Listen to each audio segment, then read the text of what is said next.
Thank you, Michael. Good morning, everybody. I think I want to thank Joe Mulholland for inviting me. I'm not sure that I'll agree with you at the end of it, but however. When I was trying to put my thoughts together about what I might say earlier on today, when I was out in Udaros na Gaeltacht and with RMG and so on, a few groups, as Michael, you well know, they lined up to meet me as soon as I got off the plane last night. And there's another confession session this afternoon. But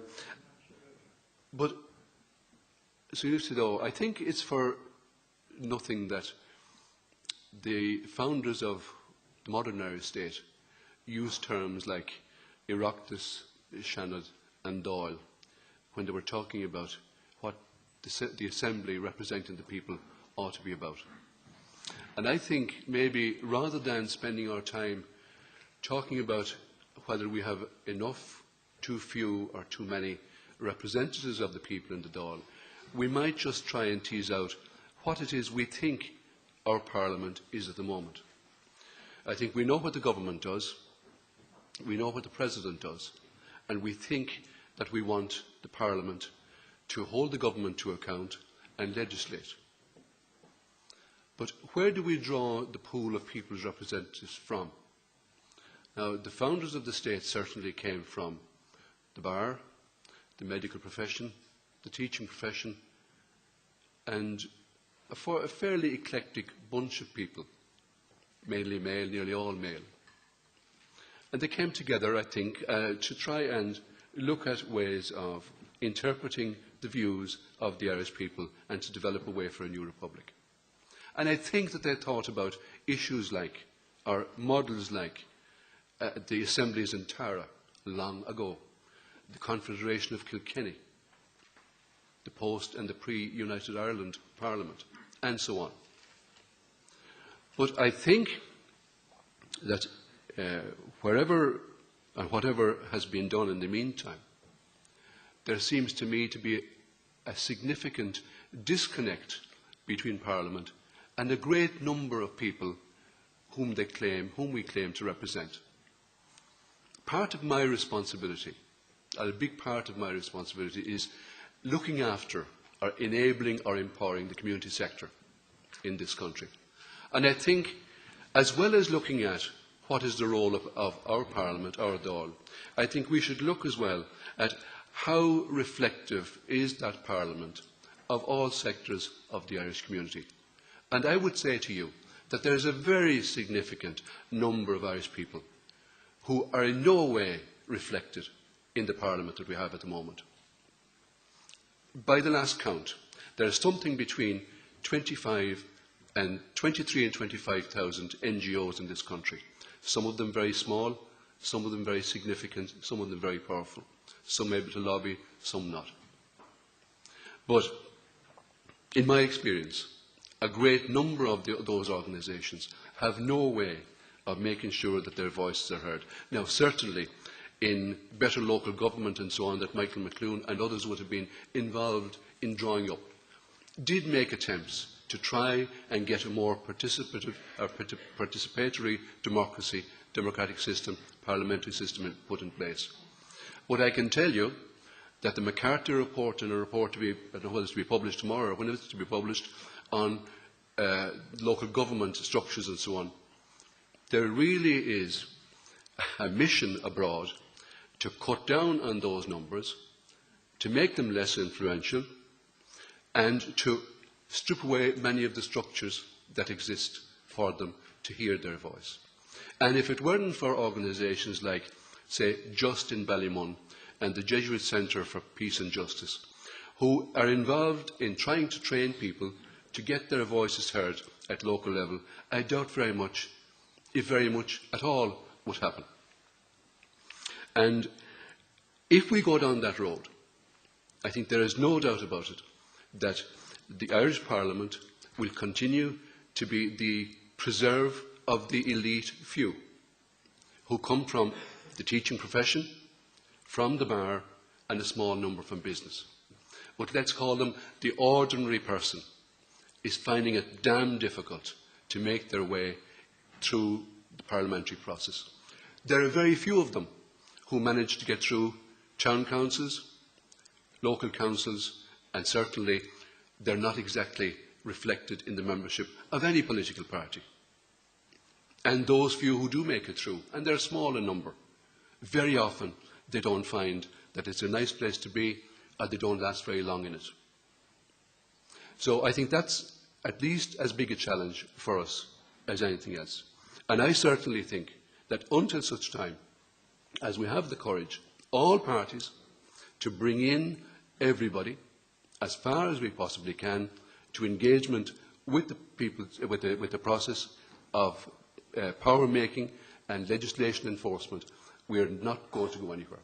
Now, look, you can say you're not doing very much about it. I think, warts and all, you could look at, for example, the Convention on the Future of Europe as an exercise where a wide range of people, admittedly across a greater population base, were able to come together and over a period of time were able to think out what they felt the Europe that they would want to be part of could be implemented. And I think it's a great pity that that particular exercise was stripped down, was diminished, and it's for another day as to whether we're going to be able to get involved in things like citizens' assemblies and so on. We could look at many other models, but certainly what we have at the moment isn't fit for purpose here in Ireland. I suppose I speak as somebody who came up through, as Michael McLoone has said, through the local government system, but I came into politics both by accident and late in life. I regard myself as a bit like the Martin Bell of Irish politics, in that I got there quite by accident. I think the only party, with the greatest respect to everybody present, that I never voted for was Fine Gael. And when I formally got involved in politics around 1980 or thereabouts, I'd been through community politics, through local activism and so on, and I felt that it was possible to make some change. And then I did get involved in the local authority system, in the VEC system, and so on. And to be honest with you, that's probably where I got the greatest pleasure out of being involved in the VECs, DIT, and so on. Then, at the ripe old age of 50, I managed to get elected at the third attempt to Dáil Éireann. It was a huge privilege. It is a huge privilege, there's no doubt about that. But I was just talking to Maurice Manning last night about my take on the people who are elected by Irish people to get involved in Parliament. And it just strikes me there are two types. There's one, the very young, energetic, the Leo Varadkars, the Brian Hayeses and so on of this world, who want to change the world tomorrow. And then, they've been there before, by the way. They make a great contribution. They come into a system that they find difficult to cope with, and they talk themselves out of it. And then they maybe get appointed as judges or something like that. And there's a second type. People like myself who came in late in life, maybe as a second career, and maybe, just maybe, have the greater personal security to be able to take, without being big-headed about it, the wiser decisions, who don't get too exercised about whether they're going to get elected next time round or not. Of course I want to get elected next time round. Louis O'Flaherty down there is one of my constituents. He's going to make sure I won't. I'm probably making sure myself that I won't get elected next time round. But when I look at people of the maturity of, for example, Pat Rabbitte, Rory Quinn, Michael Noonan, Mary Harney, Mary O'Rourke, I would have thought, I would say, and I'd say very strongly, that they're the people who probably are making the wisest and the strongest contribution to our parliamentary system, to our democracy at the moment, because they have the security, they have the wisdom, they have the experience of being around an awfully long time. So, is it about numbers? I don't think it is, quite honestly. I don't think it matters a great deal whether it's 166 or 26. I think it is what we want the Parliament to do that's most important. Now, I spent nearly 2 years in the office of Chief Whip, and having come in and spent my time on the back benches in the various committees and so on. And, you know, learning by doing and not being too anxious to put my head above the parapet, but learning, as I said, how the system works. Moved into the Whip's office and then looked at how the system is as rusty, maybe even dysfunctional as it is. There are lots of people before me who were there. The late Seamus Brennan, Noel Dempsey was here this week, and others indeed, from other parties, Sean Barrett from Fine Gael, have tried their best to try and tweak the system as best they can. And yes, there have been changes, there have been improvements. So the reforming the parliamentary system, at least one part of it, and the one I want to talk about a bit, is making the House more relevant, more efficient in carrying out its business. And it can do that. But it needs a greater degree of agreement for that to happen, for anything significant to take place. The big breakthrough a number of years ago was leaders' questions, where the Taoiseach of the day takes questions from, unannounced questions from the opposition leaders. But can I say this much to you? I've discovered that the leaders' questions is a very staid affair. It's dictated, the contents of leaders' questions, by and large, is now dictated, dare I say it, some of them are here, by the colour writers of the morning papers, by the agenda of the two main news programmes on RT and on News Talk. And I even see experienced politicians looking up and winking up at the gallery when they think they have made a hit which is likely to make the 1 o'clock news or the Pat Kenny programme or whatever it is. And I think it is a great pity that that is the approach that is being taken. That's the way it has developed. But can I let you into a little secret? One of my jobs, and I presume every Chief Whip does it, was to try and anticipate what the others are likely to ask. And can I say, the success rate is damn close to about 95%. Rarely enough will something come up that has never been anticipated. That's why I carried that god-awful black folder everywhere, which has the few replies to it. I know Lisa and Miriam and so on know all that already. So that's the leaders' questions issue. I think, by the way, that has greater potential. I really do. And I don't want to be facetious about it at all. It was an extremely significant breakthrough, but I honestly think it needs to be worked on. And I'm looking down at people like Frank Flannery down there, and he says, well, why the hell don't you have one on Thursdays as well? It's a damn good point. Because whatever has happened to a Thursday, it has become a circus and an even greater charade around the order of business. You know, no serious work any longer gets done on a Thursday. Now, to get back to, I suppose, the timetable of the Dáil per day. Taoiseach's questions, for example, where the Taoiseach is taken to account by the opposition leaders. Very often, the questions relate to events that happened 6 to 9 months previously.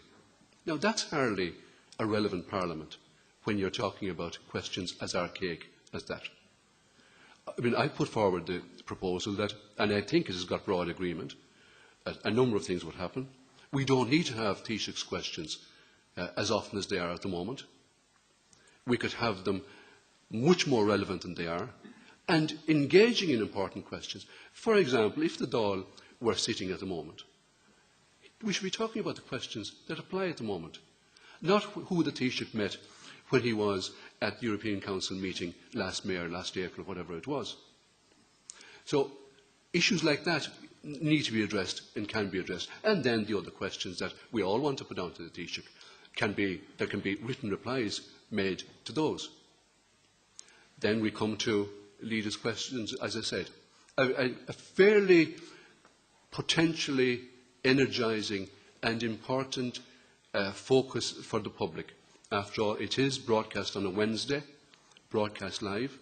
It is a significant piece of public debate.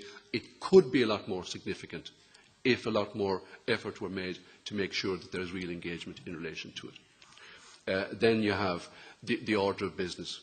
And we have made proposals, Emmett Stagg, David Staunton, myself, Kieran Cuff, Angus O'Snoddy, who were whips at the time. We all, as a group, said, these are great ideas. We certainly need to have the order of business much snappier. The whip, for example, could take a lot more of it. The legislative programme is not a mystery. It could be up there, and the status of it could be up on the web. Absolutely no difficulty about that. And make it snappier, easier to do, easier to access, and so on. And then there would be a lot more time for, guess what, for ordinary debate about the legislation programme of the government. There are some days, by the way, where the amount of time devoted to legislation is as short as 3/4 of an hour. And by the way, this isn't about whether the Dáil should sit longer, should sit on Mondays and Fridays or not. This is about doing our business more efficiently. It is a sad reality that very little time is devoted to serious scrutiny of legislation. It's even a sadder reality that when we come to second stage debates, you have opening speeches, scripted opening speeches, which I think are fine for the Minister and the opposition speakers. But then you have a succession of speakers coming in and reading, as I'm afraid I have seen, the explanatory memorandum of a bill being read into the record as an original speech. And something as relevant as how this piece of legislation applies to the member's own constituency. So I would say there isn't any need for the 20-minute slots, which I spent my life just checking, make sure who's done their 20 minutes, can we break it up, can we put in more people. There is no need to do that, I honestly believe. What we do need to do, though, we ought to be able to have people, members, come into the chamber and take their chances. They do it in the House of Commons. They do it in the Canadian Parliament. And be called upon, the Count Corla or whoever is in the chair, would simply, when somebody indicates, they do it in the European Parliament, they do it everywhere. Why the hell can't we do it? And you're given your 2 or 3 minutes to make your point. And you would have engagement and interaction. One of the very, very big negatives, I think, in the Dáil as it operates at the moment, is that people they sit down. There might be 2 or 3 people in the chamber, but they're hardly listening to each other because there's no need to listen to each other. Very few people take a point of order. They should do it. Few people take a point of information. They should do it. And people just come in when they're expected to come in. The opposition whips do it. Government whips do it. And it's entirely ineffective. And I think it gives the whole process a bad name. And I think that should be done much more readily. It could be done in the morning, quite honestly, if there was cross-party agreement for it. And I would put it down as a challenge that whatever government is there, they're always trying to see, if I allow Thursday as leaders' questions, what do I get in return? People are balancing what loss, what gain there is. I think it's a great pity that we reduced to that. So the idea of greater engagement, and again to come back to the people I mentioned earlier, the Mary O'Rourke's, the Pat Rabbitts, the Brian Lenahans, Michael D. Higgins, Mary Harney and so on, they're the people that I would cite as good examples. And one very good example, and I think there are some people here who sat through the debate on the NAMA bill, the all-night session. And it was about 3 o'clock in the morning when I saw as good an engagement as I've seen anywhere between Michael D. and Brian Lenihan on a philosophical point. Now, a number of the rest of us were wondering, what is this all about? But they knew what it was about, and they were teasing out a very, very valid point. And we need to be able to do that a lot more. And I suppose, quite honestly, those of us who are not brilliant public speakers need to have the courage to try it out too. After all, it happens in smaller assemblies, Why in the name of goodness can't it happen in ours? Another area, and I think our electors are entitled to have their issues addressed too. The Canadian Parliament, for example, doesn't have question time, as we know it, but they do have an opportunity to question ministers. I nicknamed it the Just a Minute quiz. It's one minute is given to a member to raise an issue with a minister.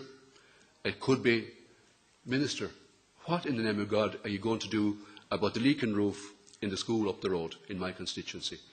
And if the Minister for Education is around, then, look, I'm going to give a grant of 75,000 or something like that, or I have no idea what you're talking about, and I'll come back to you.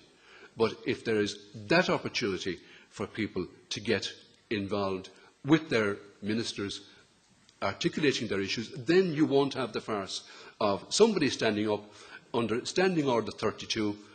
I doubt very much if a dozen people in the room have a clue what Standing Order 32 is about. But the Count Corla will ritually call out that under Standing Order 32 I'm asked to blah, blah, blah. And James Bannon stands up. He always stands up on a Thursday. He's good at that. And then you'll get the James Bannons from every other party, bar the government's party, will stand up and try and raise an issue, because there is no way of raising it. I'm not just trying to make fun of James Bannon or anybody else, but if there is no other way of raising a relevant point which is important in your own constituency, you've got to try and use some rules to do that. So bringing in something where you could have 10 members on rotation every single day, raising a question and getting the minister to reply. And you can follow that up in a fortnight's time if you don't get a proper answer to it. I think that's something very simple, and it could be brought in. We've made proposals that it would. I mean, we as whips, I'm not sure what happens to it when we, well, I know what happens to it when it goes back, and I bounced it off my own people. It got a frosty enough reception, I have to tell you. We need to do that. There's another area where has potential, and that is the much derided adjournment debates. You could easily make those a lot more relevant. The adjournment debate, remember, is an opportunity for a member, usually four, to raise an issue which concerns them. It could be about the closure of a hospital, it could be about an international issue, it could be about any number of issues. But at the moment, there are 5 minutes allowed to the member to make their point, and there's 5 minutes given to the minister, by the way, any minister, to come in and make the response. What's lacking, Catherine down there will know very well, she's been through it, you have no opportunity to ask a question. There's no formal opportunity to ask a question. Bad and all as the Senate is, at least you can ask one question there and you can get an answer. Now, the least you could have is engagement on the basis of a couple of questions. What I would do, though, is in order to make it relevant, rather than putting it in the dead of night where you're talking to, as Pat Rabbit says, drunks and insomniacs, then you could at least have the debate reflected in the day's news. Absolutely no doubt about that. And that is an area that has huge potential. So there are just some of the areas where I believe that without too much effort, we could certainly make a difference. And that's only about the efficiency of the Dáil. Now, I'm not going to get involved because other people have views on this about the size and the duties of a TD. I'll only say this much. We are not Malta.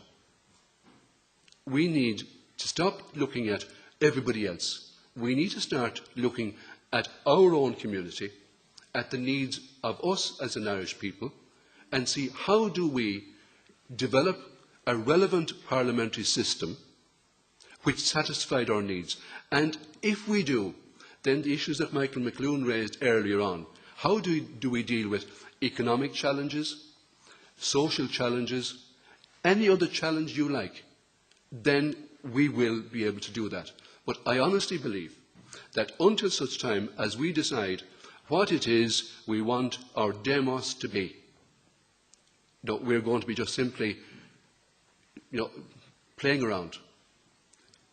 And I think that we have an opportunity to do that. I think we have an opportunity to do it reasonably quickly. And I think it would make a very, very significant difference. But I go back to the point that I made at the very beginning. I believe that as a nation, we are great participants. But if there is whatever kind of a ceiling, whether it's a glass ceiling or whatever, or a class ceiling, and I think it's more a class ceiling than a glass ceiling, quite honestly, which prevents a significant number of the population from being able to get involved in our democratic system, then no amount of tinkering around with the system is going to make a difference. Whether it's the list system or an alternative system or whatever, I venture to say this, that the referendum across the water about the alternative voting system is going to be just another exercise unless they too decide that there is a better way of conducting the parliamentary process and engaging in public debate. Because with the greatest respect, the public debate must be authored by the community and not by the quality broadsheets or the quality news programmes. It's the needs of the Irish people as Irish people that need to be reflected in both what we debate and what we legislate. Then and only then, I believe, will the government be taken into account.